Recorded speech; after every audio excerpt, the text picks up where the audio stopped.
Hello बच्चों, स्वागत है आपका एक बार फिर से हानु ग्लोबल स्टडीज पर।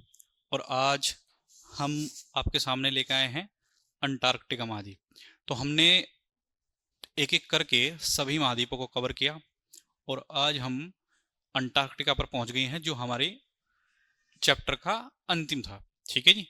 अंटार्कटिका महाद्वीप के बारे में जब हम पढ़ते हैं तो मैंने आपको क्रम बताया था कि पहले उसकी ज्योग्राफिकल लोकेशन के बारे में जानने का प्रयास करते हैं कि उसकी स्थिति कहाँ पर है। ठीक है। अंटार्कटिका के बारे में मैं आपको बता दूं कि ये कभी गोंडवाना लैंड का हिस्सा हुआ करता था। ठीक है जी। गोंडवाना लैंड से ही टूटकर ये अंटार्कटिका महाद्वीप बना है। और आप देख रहे हैं कि ये दक्षिणी महासागर का पार्ट है। कौन से महासागर का पार्ट है? दक्षिण महासागर, दक्षिणी महासागर का हिस्सा है। ठीक है जी। अंटार्कटिका महाद्वीप, जब हम पृथ्वी की बात करते हैं, ग्लोब की बात करते हैं, ठीक है जी, तो ग्लोब में सबसे नीचे की ओर आप जब देखते हैं तो वो अंटार्कटिका महाद्वीप ही दिखाया जाता है जो श्वेत कलर का होता है, श्वेत महाद्वीप। ठीक है जी। आप ये देख रहे हैं कि यहाँ पर बर्फ ही बर्फ है। ठीक है जी। तो ये जो स्थान जो है ये लगभग वर्ष भर बर्फ से ढका रहता है और बर्फ से ढका रहने के कारण ही ये जो पूरा महाद्वीप है ये सफेद महाद्वीप किसके नाम से जाना जाता है? श्वेत महाद्वीप के नाम से भी जाना जाता है, श्वेत महाद्वीप। बर्फ से ढका रहता है तो यहां पर जो घास होती है वो भी नहीं उग पाती, तो इसको निर्जन भूमि भी कहा गया है। क्या कहा गया है? निर्जन भूमि भी, निर्जन महाद्वीप के नाम से भी जाना जाता है। ठीक है जी। लेकिन कुछ क्षेत्र ऐसे हैं जहां पर जो बर्फ है साल में जब गर्मी पड़ती है तो ये बर्फ पिघल जाती है, तो वहां पर कुछ छोटी छोटी घास जैसे लाइकेन टाइप की कुछ घास हैं जो वो उग जाती हैं। ठीक है जी। वो उगती हैं ज्यादातर तटीय भागों में। ठीक है जी। जो जितने भी तटीय क्षेत्र होते हैं वहां पर वो उगती है। ठीक है जी। तो सबसे पहले हमें याद रखना है कि जो अंटार्कटिका महाद्वीप है वो महाद्वीप विश्व का पांचवा बड़ा महाद्वीप है जी। कौन सा है जी? विश्व का पांचवा बड़ा महाद्वीप है। ठीक है जी।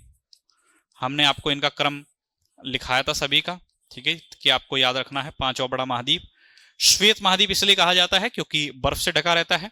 निर्जन महाद्वीप कहा जाता है क्योंकि यहाँ पर घास जो है, जैसे हम पेड़ पौधे हम जो देखते हैं वो इतनी मात्रा में नहीं उगते हैं। ठीक है जी। तो यही सब चीजें आपको लिख लेनी है। और ये दक्षिणी महासागर का हिस्सा है। ठीक है जी। दक्षिणी महासागर का, तो ये सब जो चीजें हैं ये मैंने आपको पहले ही यहाँ पर लिख दिया है। ठीक है जी। तो गोंडवाना लैंड के विखंडन के बाद निर्मित यह विश्व का पांचवा बड़ा महाद्वीप है। कौन सा महाद्वीप है? पांचवा बड़ा महाद्वीप है। ठीक है जी।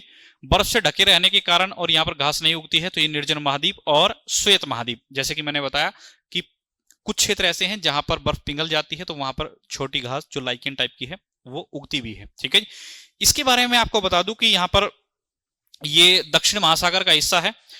कोई भी मूल निवासी यहाँ पर नहीं रहे, मतलब कि यहाँ का निवासी नहीं है, यहाँ पर जनसंख्या निवास नहीं करती क्योंकि बर्फ से ढका रहता है तो वहां पर रहने की व्यवस्थाएं बहुत कम है। ठीक है जी। ये जो आप देख रहे हैं पूरा का पूरा जो बर्फ आप देख रहे हैं ये विश्व की 90% जो बर्फ है वो अंटार्कटिका महाद्वीप में ही समाई हुई है। कितने परसेंट बर्फ? 90% बर्फ जो है। ठीक है जी। तो विश्व की अगर विश्व को हम 100% मान लें तो 90% जो बर्फ है वो कहां पर है? अंटार्कटिका महाद्वीप में है। और हम बता दें कि विश्व का 70% मीठा जल, कितने परसेंट? 70% मीठा जल अंटार्कटिका में ही स्थित है। कहां पर स्थित है? अंटार्कटिका में। ठीक है। तो जब आपसे पूछेगा कोई तो बता दीजिएगा कि अगर हम बर्फ की बात करें तो सबसे बड़ी जो 90% जो बर्फ है वो अंटार्कटिका में ही पाई जाती है और 70% जो जल है वो मीठा जल वो कहां पर पाया जाता है? अंटार्कटिका में पाया जाता है। ठीक है जी। साथ ही साथ मैं आपको बता दूं कि ये जो अंटार्कटिका महाद्वीप है इस महाद्वीप को दो भागों में बांटने वाली एक रेखा है जिसको बोलते हैं क्वीन ऑफ मोड। ठीक है जी। क्वीन ऑफ मोड के नाम से जाना जाता है। ये इस पूरे महाद्वीप को, अंटार्कटिका महाद्वीप को दो भागों में बांट देती है। कितने भागों में बांट देती है? दो। तो ये सब आप नोट डाउन करिएगा। ठीक है जी। कितने भागों में बांट देती है? दो भागों में बांट देती है। इसको भी आप नोट डाउन कर लीजिएगा। ठीक है जी। सागर की हम बात कर लेते हैं। ठीक है। ये जो सागर आप देख रहे हैं, पहला सागर, ये जो सागर आप देख रहे हैं ये है रोस सागर। कौन सा सागर है? रोस सागर। रोस सागर के बारे में बहुत सारी विशेषताएं हैं जो आपको याद करनी चाहिए, ठीक है। अनुसंधान का सागर भी इसी को कहा जाता है कि अनुसंधान की जो भूमि है वो, वैसे तो मैं आपको बता दूं कि वैज्ञानिकों ने अंटार्कटिका महाद्वीप को अनुसंधान की भूमि घोषित किया है, अनुसंधान महाद्वीप घोषित किया है। और इसी अंटार्कटिका महाद्वीप में एक सागर है जिसको कहते हैं रोस सागर। क्या सागर बोलते हैं? रोस सागर। रोस सागर के बारे में आपको बता दूं कि ये जो आप देख रहे हैं ये जो क्षेत्र है, ठीक है जी, रोस सागर, ये विक्टोरिया जो लैंड है और साथ ही मैरी बियर लैंड है, ठीक है जी। विक्टोरिया लैंड, ये जो आप देख रहे हैं विक्टोरिया लैंड, ठीक है, और ये मैरी बियर लैंड के बीच में स्थित है, ठीक है। ये क्वेश्चन आया हुआ है कि रोस सागर जो है वो कहां पर स्थित है। तो ये जो दो आप क्षेत्र देख रहे हैं, विक्टोरिया लैंड और मैरी बियर लैंड, इन दोनों के बीच में स्थित है। साथ ही साथ इसी रोस सागर, ये जो क्षेत्र है, इसे ये निर्जनतम क्षेत्र कहा जाता है। निर्जनतम क्या कहा जाता है? निर्जन, ठीक है, निर्जनतम क्षेत्र कहा गया है। और साथ ही साथ इसको गार्डन ऑफ ईडन भी कहा जाता है जी। एक नाम और है इसका, क्या है जी? गार्डन ऑफ ईडन की संज्ञा दी है। मैंने ये सभी चीजें आपको आगे लिख दी हैं ताकि आपको दिक्कत ना हो, ठीक है जी। तो मैंने आपको जैसे बताया कि रोस सागर के बारे में विशेषताएं हम पढ़ रहे थे, ठीक है जी, सागर की। तो अंटार्कटिका में विक्टोरिया लैंड और मैरी बियर लैंड के बीच में स्थित है, ठीक है जी, के दक्षिण पश्चिम में। और ये पृथ्वी का सबसे निर्जनतम क्षेत्र है जिसको हम गार्डन ऑफ ईडन के संज्ञा दी गई है, ठीक है जी, गार्डन ऑफ ईडन की संज्ञा दी गई है। साथ ही अनुसंधान की दृष्टि से ये अतुलनीय स्थान है, ठीक है जी, जहां पर अनुसंधान करना सबसे ज्यादा कारगर साबित हो जाता है, ठीक है जी। CCAMRL इसको बोलते हैं commission of the conservation of Antarctica marine living resource, ठीक है जी, मैराइन लिविंग रिसोर्स। इन्होंने 2016 में रोस सागर को विश्व का सबसे बड़ा समुद्री संरक्षित क्षेत्र घोषित कर दिया है, ठीक है जी। 2016 में ये क्वेश्चन आया हुआ है, ठीक, कि कब घोषित किया था रोस सागर को विश्व का सबसे बड़ा समुद्री संरक्षित क्षेत्र? तो याद रखिएगा 2016 में commission for conservation of Antarctica marine living resources ने, ठीक है जी। तो ये आपको पूरा नाम याद करने की जरूरत नहीं है, CCAMLR याद कर लीजिएगा, ठीक है जी। और साथ ही दूसरे महासागर की जो हम बात करते हैं, ठीक है जी, ओम्बुड्समैन सिग और ये बेलिंगहुसेन और वेडल सागर, ठीक है जी। इन्हीं सागरों के बारे में ज्यादातर क्वेश्चन आते हैं कि कौन कौन से सागर होते हैं। तो हमने आपको मेन जो सागर हैं, ठीक है, रोस सागर, अम्बुड्सेन, बेलिंगहुसेन और वेडल सागर जो हैं वो हमने आपको नोट डाउन करा दिए हैं, ठीक है जी। साथ ही साथ मैं आपको बता दूं कि ये जो पूरा क्षेत्र है, ठीक है, इसी क्षेत्र में विश्व जो अंटार्कटिका का जो सबसे सक्रिय ज्वालामुखी है, ठीक है जी, उसको बोलते हैं माउंट एरेबस। क्या बोलते हैं? माउंट एरेबस के नाम से जाना जाता है। ये अंटार्कटिका का सबसे सक्रिय ज्वालामुखी है, ठीक है जी। और साथ ही साथ मैं आपको बता दूं, जब आपसे कोई पूछे कि बताइए अंटार्कटिका की सबसे ऊंची चोटी कौन सी है, तो ये आप जो क्षेत्र देख रहे हैं, ठीक है जी, यहीं पर ही एक चोटी है जिसका नाम है विंसन मैसिफ, ठीक है जी, जिसकी ऊंचाई 4892 मीटर है, ठीक है जी। तो अंटार्कटिका की सबसे ऊंची जो चोटी है माउंट एरेबस श्रेणी, जो अंटार्कटिका का सबसे सक्रिय ज्वालामुखी है, और विंसेंट मैसिफ जो अंटार्कटिका की सबसे सर्वोच्च चोटी है, ठीक है जी। मैंने आपको बताया था कि ये वैज्ञानिकों के लिए समर्पित महाद्वीप भी है, महाद्वीप, ठीक है जी। और क्वीन ऑफ मोड जो है ये मैंने आपको पहले ही बता दिया था, एक आपको मैंने चक्र बनाया था, ठीक है जी, ये रहा पूरा, ठीक है जी। क्वीन ऑफ मोड जो है ये अंटार्कटिका को 2 भागों में बांट देता है। कितने भागों में बांटता है? 2 भागों में, ठीक है। और विश्व का जो सबसे बड़ा ग्लेशियर है वो अंटार्कटिका, ऑब्वियस सी बात है कि अंटार्कटिका में ही पाया जाएगा, और इसका नाम क्या है? लैम्बर्ट। क्या नाम है? लैम्बर्ट। और ये जो विश्व का सबसे बड़ा ग्लेशियर है लैम्बर्ट, ये यहीं पर स्थित है जी, ठीक है। बात करते हैं, जैसे कि मैंने कहा था कि ये अनुसंधान के लिए समर्पित भूमि है, तो ऑब्वियस सी बात है कि भारत ने भी यहाँ पर अनुसंधान अपने मिशन जो है वो भेजे होंगे, ठीक है जी। और उसी के तहत 1981-82 में सबसे पहले एस.जेड कासिम के नेतृत्व में सबसे पहला जो भारतीय अनुसंधान भेजा गया था वो उसका नाम था दक्षिण गंगोत्री। क्या नाम था जी? दक्षिणी गंगोत्री। दूसरे जो मिशन का नाम है वो है मैत्री, 1989 में भेजा गया और भारतीय है। तीसरा जो वर्तमान में ये जो कार्यरत है, ये कार्यरत यही है जी, ठीक है जी। तो कार्यरत जो है 2012 में भेजा गया था और 2012 से इसने कार्य करना शुरू भी कर दिया है। वर्तमान में भारत का 36वां अभियान कार्यरत है यहाँ पर अंटार्कटिका में, ठीक है जी। इस बात को भी, और एक इंपॉर्टेंट बात कि अंटार्कटिका महाद्वीप पर पहुंचने वाले पहले भारतीय जो थे उनका नाम था लेफ्टिनेंट रामचरण। क्या नाम था जी? लेफ्टिनेंट रामचरण। जब हम अंटार्कटिका महाद्वीप की बात करते हैं तो भारत में भी इसका अध्ययन केंद्र बनाया होगा, ठीक है जी, वो है गोवा। क्या बनाया है जी? गोवा को बनाया गया है भारत का अध्ययन केंद्र, ठीक है जी। अंटार्कटिका में जो अध्ययन केंद्र की हम बात करते हैं उसे किसका बनाया गया है?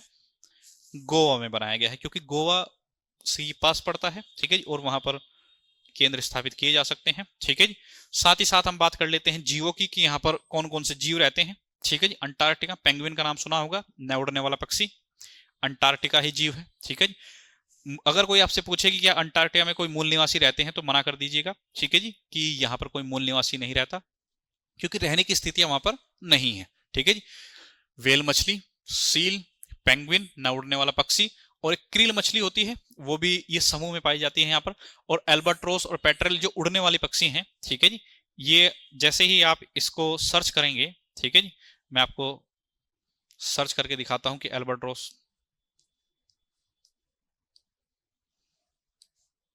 ठीक है जी,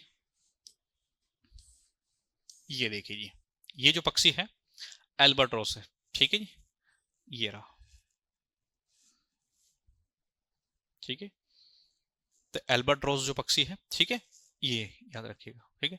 आप इन सभी को एक बार अपने नजरों में गूगल की सहायता से एक बार इनको सर्च जरूर कर लीजिएगा। सर्च करने से फायदा ये होता है कि आप जब किसी चीज को देख लेते हैं प्रत्यक्ष रूप से, तो वो आपके जीवन में और आपके जहन में लंबे समय तक रह पाती है, ठीक है। इसलिए आप उसको कोशिश कीजिएगा कि अब इन सभी के जो मैप है, जो इमेज है, वो जरूर देख लीजिएगा, ठीक है।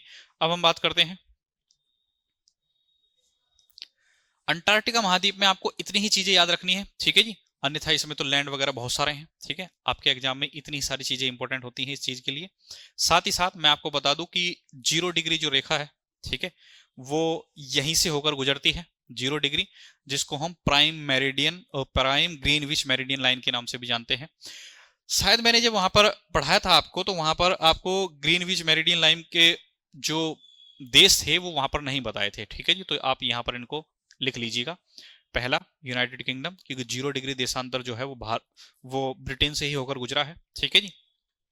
ऐसा इसलिए भी था क्योंकि जिस वक्त ये 0 डिग्री देशांतर रेखाएं खींची गई, उस वक्त पूरे विश्व पर जो सत्ता का नियंत्रण था वो इंग्लैंड वाले ही थे, ठीक है जी, इंग्लैंड के लोग थे।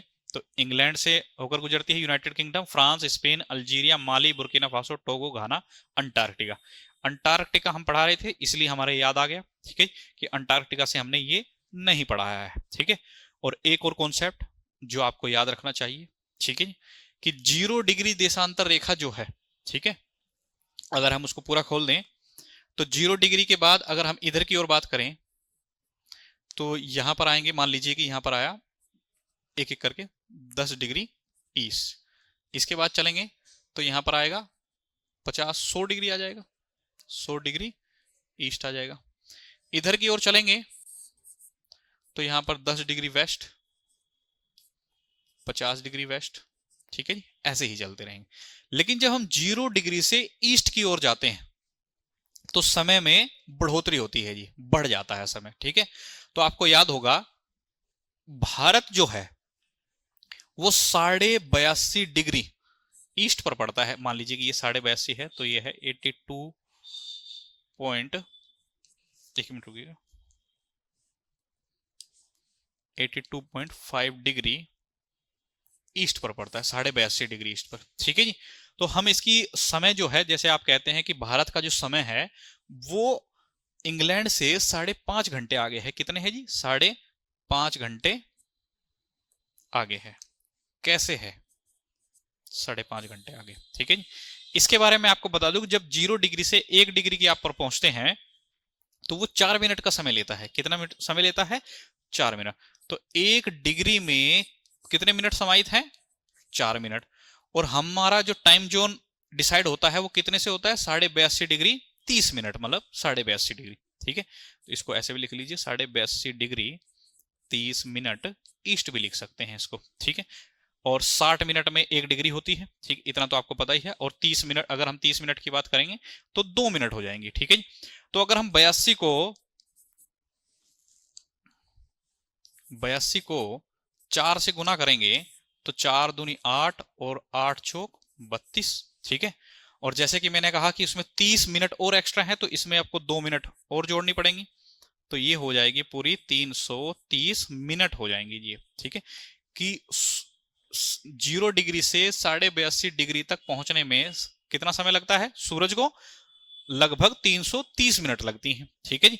330 मिनट का मतलब है, अगर हम इसको 60 से भाग दे दें तो 5 घंटे, मतलब 300 और 30 मिनट। तो ये आप जो पढ़ते हैं कि 5 घंटे 30 मिनट आगे है, तो समय को आप ऐसे ही निकाल सकते हैं। एग्जाम में पूछा जाता है कि 0 डिग्री से ईस्ट की ओर जाएंगे तो समय घटेगा या बढ़ेगा, तो आप याद रखिएगा बढ़ेगा। और जब 0 डिग्री से वेस्ट की ओर जाते हैं तो समय जो है वो क्या होता है? घट जाता है जी। क्या हो जाता है? समय घट जाता है। ठीक है जी। तो मुझे उम्मीद है कि आपने ये सब चीज जो है वो नोट डाउन कर ली होगी। अंटार्कटिका के बारे में इतना ही पढ़ना है आपको, इससे ज्यादा आपको प्रयास नहीं करने हैं। ठीक है जी। आज मैंने प्रयास किया है कि आपको शॉर्ट फॉर्म में आपको चीजें दी जाएं, तो मैंने आपको चीजें जो हैं वो पहले ही लिख दी थी। ठीक है, तो आप इसको वीडियो को रोक के, आप इसको वीडियो को रोक के आसानी से चीजों को लिख सकते हैं जी।